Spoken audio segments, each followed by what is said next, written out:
What do you imagine is going through Keir Starmer's head when he is confronted with what is quite clearly a blasphemy law about the desecration of the Quran, and he then says, "Yes, I quite agree." Because this is a learned man, I imagine, Keir Starmer. He must know that. Hang on, this is a bit of a slippery slope. So what's going through his mind?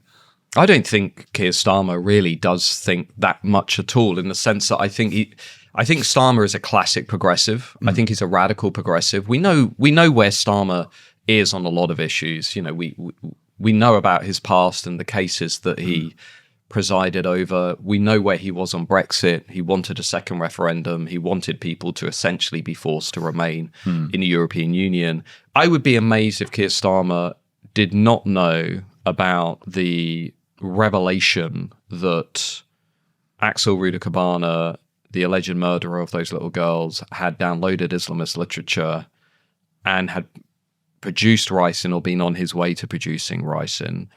I would be amazed if Keir Starmer had not known that while he was deriding much of the country as far-right thugs. I've been told by counterterrorism officials and former ministers, I'll leave it there, that both Keir Starmer and Yvette Cooper would have been told almost immediately after that knowledge, after that information became known. And the reason I'm saying that is I think the most revealing part of Keir Starmer's political story and who he is as a politician was in the aftermath of Southport. I think what you saw there, that very authoritarian top-down response, you know, everyone here is a far-right thug. I'm viewing this issue through the lens of criminality. There are no legitimate concerns here about migration. Essentially, that's what he said.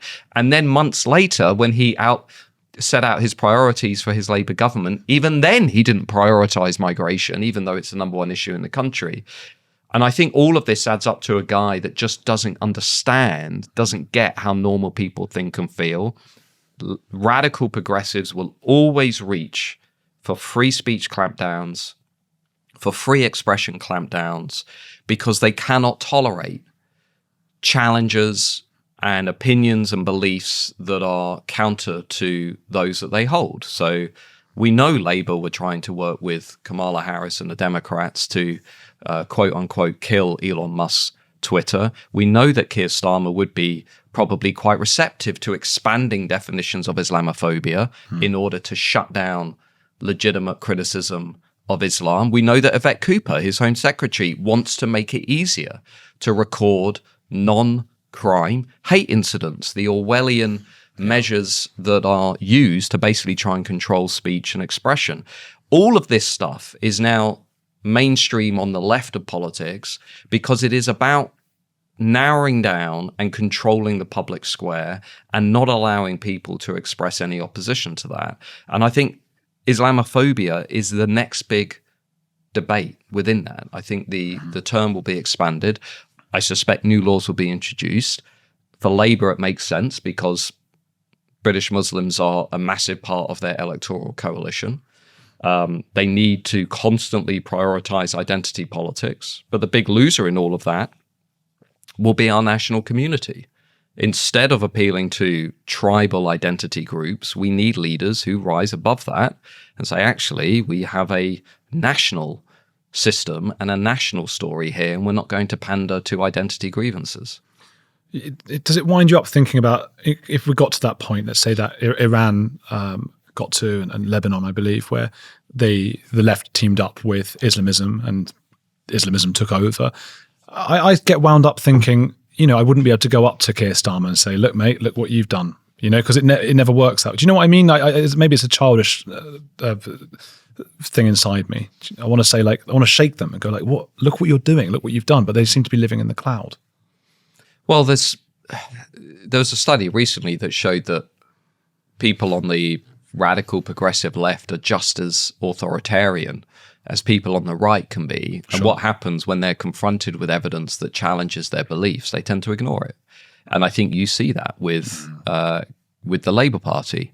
I mean, if you try and make the argument that what they are creating through mass immigration, by failing to control the borders, by pandering to, let's say, radical, if not extreme groups, they're creating a very divided, low-trust society.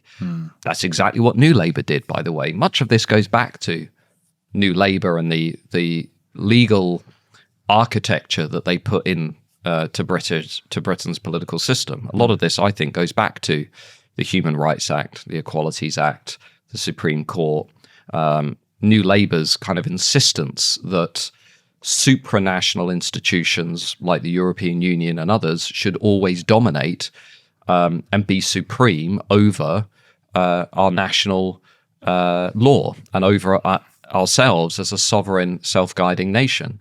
And if you look at the legacy of things like the Human Rights Act or the European Convention on Human Rights, which has a longer lineage, that's why we can't control our borders. So we're now getting at the point where neither Labour nor the Conservatives will commit to overturning any of that stuff. And so by extension, they won't commit to controlling our own borders. I mean, the only people who will are Nigel Farage and the Reform Party. So that is the clearest dividing line that we now have in British politics between what you might call the uniparty that is indistinguishable on a lot of these issues and Farage and Reform.